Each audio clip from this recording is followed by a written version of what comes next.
Hello guys, welcome to the Seesaw Trader channel. The Seesaw Trader இதான் நம்ம channel name. இதோட link வந்து டிஸ்கிரிப்ஷனில் இருக்கும். இல்லாதவங்க பார்த்து நம்ம டெலிகிராம் சேனலில் ஜாயின் பண்ணிக்கோங்க. ஏன் அப்படின்னா டெலிகிராமில் மட்டும்தான் நம்ம வந்து லைவ் அப்டேட்ஸ் கொடுப்போம். யூடியூப் வீடியோவில் only pre market and post market analyst மட்டும்தான் இருக்கும். ஓகேங்களா? சரி வாங்க வீடியோக்குள்ளே போகலாம். இந்த சீசா ட்ரேடர் சேனல் இப்போ புதுசாக பார்க்குறவங்கலாம் 1 வீக் கண்டினியூ நீங்கள் வந்து வாட்ச் பண்ணுங்கள். ஒன் வீக் நீங்கள் வாட்ச் பண்ணால் தான் நான் இங்கே என்ன பண்ணுறேன்றதே உங்களுக்கு புரியும். ஏன்னா இது வந்து கொஞ்சம் வித்தியாசமாக இருக்கும். நான் மோஸ்ட்லி இண்டெக்ஸ் சார்ட்டே பார்க்க மாட்டேன். மோஸ்ட்லி இல்லை, எப்போயுமே பார்க்க மாட்டேன். எல்லோரும் நிஃப்டி 50 இண்டெக்ஸ் சார்ட்டை பார்த்து தான் கால் ஆப்ஷன் பை பண்ணணுமா இல்லை புட் ஆப்ஷன் பை பண்ணணுமான்னு பார்ப்பாங்க. நான் பார்க்குறதே கால் ஆப்ஷன் புட் ஆப்ஷன் மட்டும்தான், இண்டெக்ஸே பார்க்க மாட்டேன். தென் ஆப்ஷன் செயின் டேட்டா பார்த்து தான் பண்ணுவேன். ஸோ அதனால் என்னோடய சார்ட் வந்து கொஞ்சம் உங்களுக்கு பார்க்க வித்தியாசமாக இருக்கும், என்னோடய அனலிஸ் எல்லாம். ஸோ புதுசாக பார்க்குறவங்க 1 வீக் கண்டினியூவாக வாட்ச் பண்ணுங்கள். இப்போ ஃப்ரைடே வந்து நமக்கு ஒரு 1 வீக்காக பழைய நமக்கு ரெகுலராக வாட்ச் பண்ணுறவங்களுக்கு தெரியும். 1 வீக்காக வந்து மார்க்கெட் வந்து ரேஞ்ச் பவுண்டில் தான் இருக்குது. அந்த 1 வீக் ரேஞ்ச் பவுண்டுன்றதையும் நம்ம டெய்லி மார்க்கெட் ஓப்பன் ஆனதும் ஃபஸ்ட்டு 5-10 மினிட்ஸ்லேயே நம்ம வந்து சொல்லிடுவோம். அந்த மாதிரி பாருங்கள். இது வந்து ஃப்ரைடே மார்க்கெட். நம்ம வந்து ஃப்ரைடே முடிச்சுட்டு வந்து வீடியோ போடலை. ஸோ அதை தான் இங்கே சொல்ல போகிறேன். இங்கே பாருங்கள், மணி 8:10க்கு நான் வந்து சார்ட் வழக்கம் போல் எம்டி சார்ட் போஸ்ட் பண்ணிட்டேன். Option chain data is indicating still range bound only அப்படின்றது ஃபஸ்ட்டு 5 மினிட்ஸ் முடிஞ்சதுமே நான் சொல்லிட்டேன். அதுக்கப்புறம் பாருங்கள், ஒரு வேளை இங்கே வந்துச்சுன்னா சென்செக்ஸ் வந்து இங்கே என்ட்ரி செட்டப் கொடுத்துருங்க. அதாவது இங்கே ஃபஸ்ட் பாயிண்ட்லேருந்து மேலே போகும், சேம் தேர்ட் பாயிண்ட்லேருந்து கீழே வரும் அப்படின்றது. ரேஞ்ச் பவுண்ட்னாலே நம்ம வந்து டார்கெட்டும் வந்து கம்மி பண்ணி தான் வச்சுப்போம். நான் சொல்லிட்டேன் பாருங்கள், சென்செக்ஸ் வந்து 75, 100, 150 பாயிண்டில் வெளியே வந்துருங்க. நிஃப்டி வந்து 20-25 பாயிண்டில் வெளியே வந்துருங்கன்னு. ஓகேங்களா? ஸோ இப்போ first time hit, second time SL ஹிட்டுன்னு போட்டிருப்பேன். காரணம் என்ன, ஃபுல்லாக ரேஞ்ச் பவுண்டு. நமக்கு வந்து இங்கே ஒரு என்ட்ரி செட்டப் இங்கே கொடுத்துருக்கு.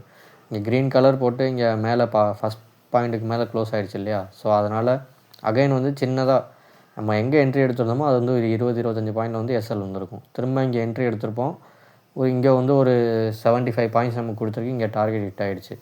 ஸோ 1 டைம் தான் நம்ம பார்க்கணும். 2-3 டைம் நம்ம என்ட்ரி எடுத்தோம்னா மார்க்கெட் ரேஞ்ச் பவுண்டு அப்படின்றதுனால, ரேஞ்ச் பவுண்ட் சைட்வேஸ்னால் நம்ம வந்து மேக்ஸிமம் பண்ணவே கூடாது.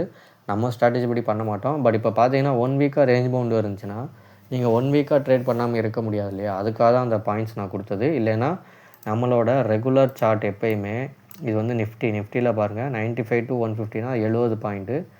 இங்கேருந்து 155 to 225னா சாரி, இங்கே 70 பாயிண்ட், இங்கே 60 பாயிண்ட்டு. இந்த மாதிரி தான் நம்ம கேப்சர் பண்ணுவோம்.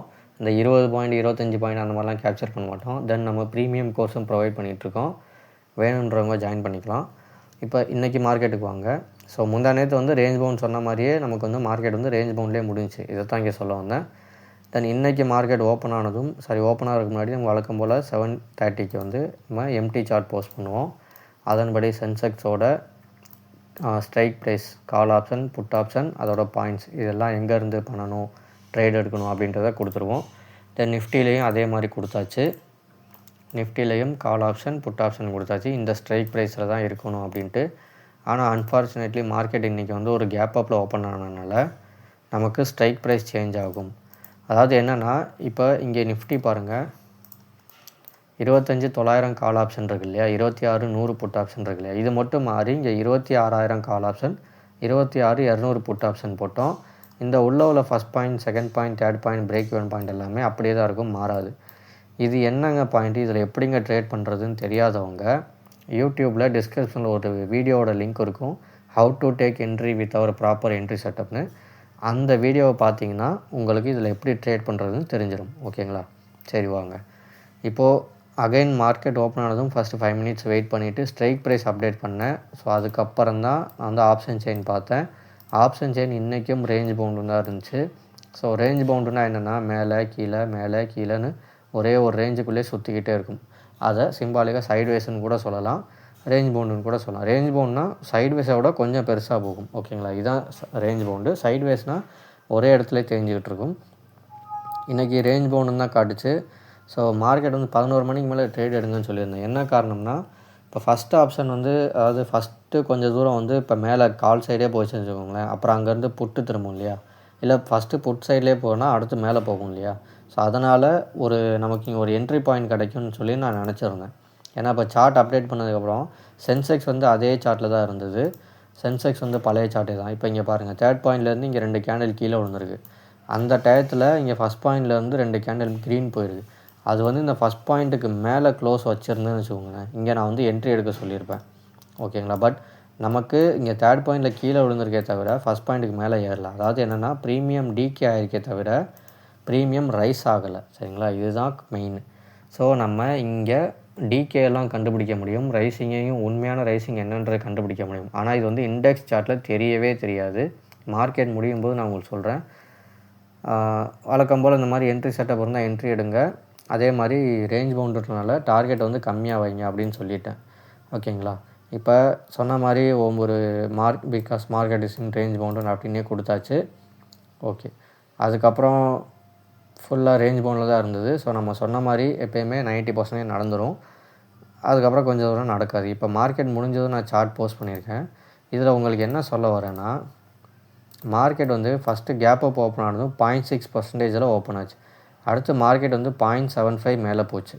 அதாவது இங்கேருந்து பாருங்கள், உங்கள் ஓப்பன் ஆனதும் 152லேருந்து அதிகபட்சம் 175 வரைக்கும் தான் போயிடுச்சு. அதாவது ஒரு 15 பாயிண்ட், ஒரு 25 பாயிண்ட் போயிருக்கு. ஆனால் இங்கே இறங்குனது பாருங்கள் 122, அதாவது இங்கே எடுத்துக்கலாமா, ஒரு 110ன்னு எடுத்துக்கலாம். 110லேருந்து 80, 30 பாயிண்ட் வரைக்கும் இறங்கியிருக்கு. அது கீழே இறங்கியிருக்கு. ஆனால் ஏறினது 20, 25 பாயிண்ட்டு, இறங்குனது 25, 30 பாயிண்ட்டு. ஸோ ஏற்றங்கள் கம்மியாக இருக்குது, இறக்கங்கள் அதிகமாக இருக்கும். இது வந்து சார்ட்டில், அதாவது இந்த ஸ்ட்ரைக் ப்ரைஸ் நம்ம கரெக்டாக சூஸ் பண்ணோன்னா அதில் மட்டும்தான் தெரியும். நீங்கள் எல்லா ஸ்ட்ரைக் ப்ரைஸ்லேயும் எடுத்திங்கன்னா அதில் அப்படி தெரியாது. ஓகேங்களா? அதே மாதிரி பாருங்கள், இங்கே நம்ம தேர்ட் பாயிண்ட்லேருந்து 1031லேருந்து 1071, 40 பாயிண்ட் தான் ஏறி இருக்குது. ஆனால் இங்கே இறங்குறது பாருங்கள், இந்த ஃபஸ்ட் பாயிண்ட் 316லேருந்து இங்கே எவ்வளோ இறங்கியிருக்குன்னு 80 பாயிண்ட் வரைக்கும் இறங்கியிருக்கு. ஸோ இறக்கங்கள் அதிகமாகவும் ஏற்றங்கள் கம்மியாகவும் இருந்திருக்கு. ஆனால் மார்க்கெட் அதாவது எவ்வளோ ஏறணுமோ அவ்வளோ இறங்கணும். சரிங்களா? ஸோ இங்கே இறக்கங்கள் கம்மியாக, இந்த சைட்வேஸ்னாலே இதுதான் பண்ணும். அதனால தான் மேக்ஸிமம் நான் வந்து உங்களுக்கு என்ட்ரியே கிடச்சாலும் கம்மியான ப்ரைஸை வெளியே வர சொல்ல காரணம் வந்து இது தான். ஓகேங்களா? ஸோ எங்கே எப்போ எப்படி ட்ரேட் எடுக்கணும், எவ்வளோ டார்கெட் ஃபிக்ஸ் பண்ணணுன்றது ஆப்ஷன் செயின் டேட்டாவில் தெரிஞ்சிடும்.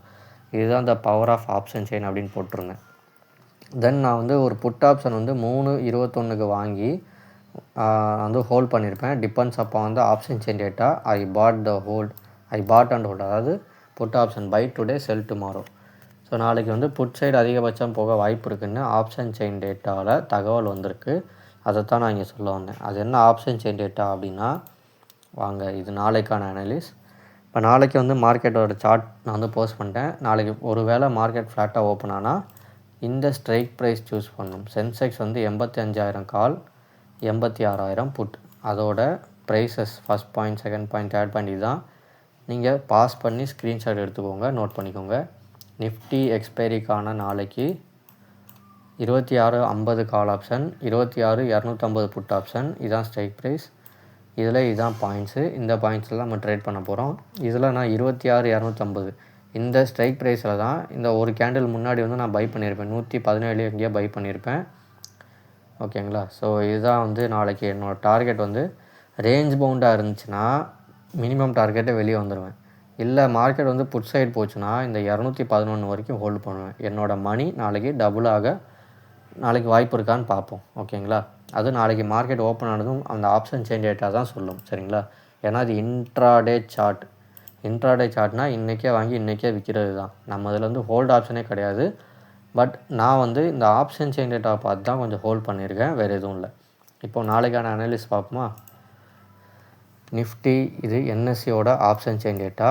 மார்க்கெட் இங்கே முடிஞ்சது வந்து இது ரெண்டுக்கும் நடுவில் 26,150, 26,200க்கு நடுவில் முடிஞ்சிருக்கு. இதோட அடுத்த மணியாக 26,150 அமைஞ்சிருக்கு. லெஃப்ட் சைடில் 57, ரைட் சைடில் 52. அப்போ வெயிட்டு பேலன்ஸாக இருக்குது.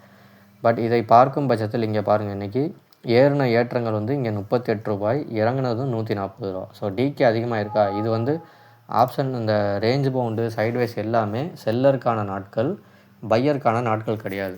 ஸோ இது தெரியாமல் நமக்கு 1 வீக்காக ட்ரேடே கிடைக்கல, ஸோ உங்கள் டேட்டா வந்து எனக்கு பிடிக்கலை, உங்கள் ப்ராஃபிட்டே ஏர்ன் பண்ண முடியல அப்படின்னு போனீங்கன்னா நீங்கள் ப்ராஃபிட் ஏர்ன் பண்ணுற மாதிரி இருக்கும், ஆனால் அதோட லாஸ் தான் அதிகமாக வர்ற மாதிரி இருக்கும். ஒரு நிமிஷம். ஓகே வாங்க. ஸோ இந்த மாதிரி ஆப்ஷன் செயின் டேட்டா படிக்கும்போது தான் உங்களுக்கு வந்து இதில் ஒருவேளை லாஸ் நீங்கள் ஏன் பண்ணுறீங்கன்றது இந்த ஆப்ஷன் செல்லிங் இடத்துல தெரிஞ்சால் தான், இந்த ப்ரீமியம் டிகே பற்றி தெரிஞ்சால் தான் உங்களுக்கு தெரியும். ஓகேங்களா? இப்போ உங்களோட இன்வெஸ்ட்மெண்ட்டை காலி பண்ணுறதுக்கு பதிலாக அதை தக்க வச்சுக்கிட்டு நாளைக்கு ட்ரேட் பண்ணுறதுக்கு மணி இருக்கிறது தான் உங்களுக்கு பெரிய விஷயம். சரிங்களா? இப்போ எங்களோட ட்ரேடிங் ஸ்ட்ராட்டஜிலாம் எப்போ வாய்ப்பு இருக்கோ, எப்போ ட்ரெண்டிங் டேஸ் இருக்கோ அன்றைக்கி தான் நாங்கள் என்ட்ரி எடுப்போம்.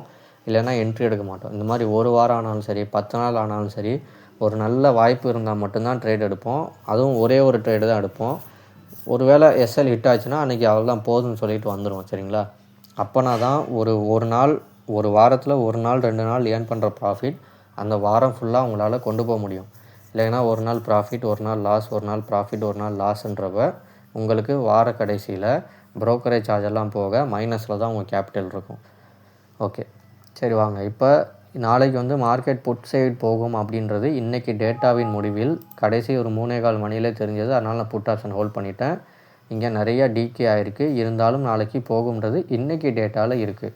அது இந்த ஓஐ, சேஞ்ச் இன் ஓஐ, வால்யூம்லலாம் இல்லை. சரிங்களா? இந்த ப்ரைஸ்க்குள்ளே தான் இருக்குது.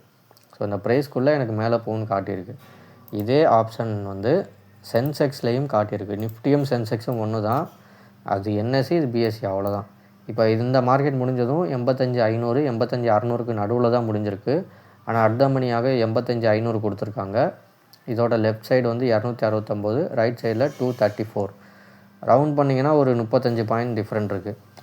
ஸோ கிட்டத்தட்ட வெயிட் ஈக்குவல் தான். இங்கேயும் பாருங்கள், காலில் வந்து 148 ரூபா தான் ஏறி இருக்குது. ஆனால் புட் சைடில் இறங்குனது இதோட டபுளாகவே இறங்கியிருக்கா. ஸோ டிகே அதிகமாக இருக்குது, ஏற்றங்கள் கம்மியாக இருக்குது. நாளைக்கு சென்செக்ஸ்லேயும் புட் சைடில் தான் மார்க்கெட் போகும்ன்றது இன்றைக்கி டேட்டாவில் சொல்லியிருக்கு. அதனால் நான் ஹோல்ட் பண்ணியிருக்கேன். ரெண்டுமே ஒரு சேர ஒரு டேட்டாவை தான் காமிச்சிருக்கு. அதனால் நான் ஹோல்ட் பண்ணியிருக்கேன். பட் நாளைக்கு மார்க்கெட் ஓப்பன் ஆனதும் டேட்டா சேஞ்ச் ஆகும். அதுக்கப்புறம் நாளைக்கான முடிவுகளை எடுக்கலாம். ஓகேங்களா? ஸோ நாளைக்கு எக்ஸ்பைரி எப்படி இருக்குன்னு கேட்டால், இரு பக்கமும் அதிகபட்சம் போக வாய்ப்பு இருக்குது. முக்கியமாக புட் சைடு ஃபஸ்ட்டு போகும். புட் சைடு ப்ராஃபிட் புக் பண்ணதுக்கப்புறம் கால் சைடு போகும். ஓகேங்களா? ஒருவேளை கால் சைடு போகலைன்னா இண்டெக்ஸ் மட்டும்தான் மூவ் ஆகும். உங்களால் இந்த ப்ரீமியம் வந்து கால் சைடு டிகே ஆயிரும். இப்போ எப்படி இந்த புட் சைடில் அதிகமான டிகேவும் இங்கே கம்மியான ஏற்றமும் இருக்கும், அந்த மாதிரி புட் சைடில் கம்மியான ஏற்றமும் கால் சைடில் அதிகமான இறக்கமும் மொத்தமும் 0 பண்ணி விட்டுரும். நான் சொல்கிறது நிஃப்டியில். ஓகேங்களா? இந்த மாதிரி பண்ணி விட்டு உங்களுக்கு இண்டெக்ஸ் மட்டும்தான் இறங்கியிருக்கும் இல்லை கூடியிருக்குமே தவிர இந்த ப்ரீமியமில் நிறைய மாற்றங்கள் வந்து இருக்காது. அது காரணம் வந்து ஆப்ஷன் சேஞ்ச் டேட்டா பார்க்குறவங்களுக்கு தான் தெரியும். நான் இப்போ சொன்னது இப்போ சில பேருக்கு புரியாது. இன்றைக்கி ஏன் பார்த்தீங்கன்னா மார்க்கெட் கேப் அப்பில் ஓப்பன் ஆனது 0.5 0.6%. மார்க்கெட் 0.75 0.8% போச்சு. ஆனால் ப்ரீமியமில் எந்த மூமெண்ட்டும் இல்லை. இதை நீங்கள் ப்ரீமியம் ப்ரைஸ் பார்த்துருந்தாலும் தெரிஞ்சிருக்கும். ஓகேங்களா? வெறும் இண்டெக்ஸ் பார்க்குறவங்களுக்கு கால் ஏர்லன்றது மட்டும்தான் தெரியும். ஆனால் புட்டு இறங்குனது தெரிஞ்சிருக்காது. ஓகேங்களா? ஸோ இதெல்லாம் ஆப்ஷன் செயின் டேட்டாவோட தந்திரங்கள். ஓகே காய்ஸ், பிடிச்சிருந்தால் லைக் பண்ணுங்கள், கமெண்ட் பண்ணுங்கள்.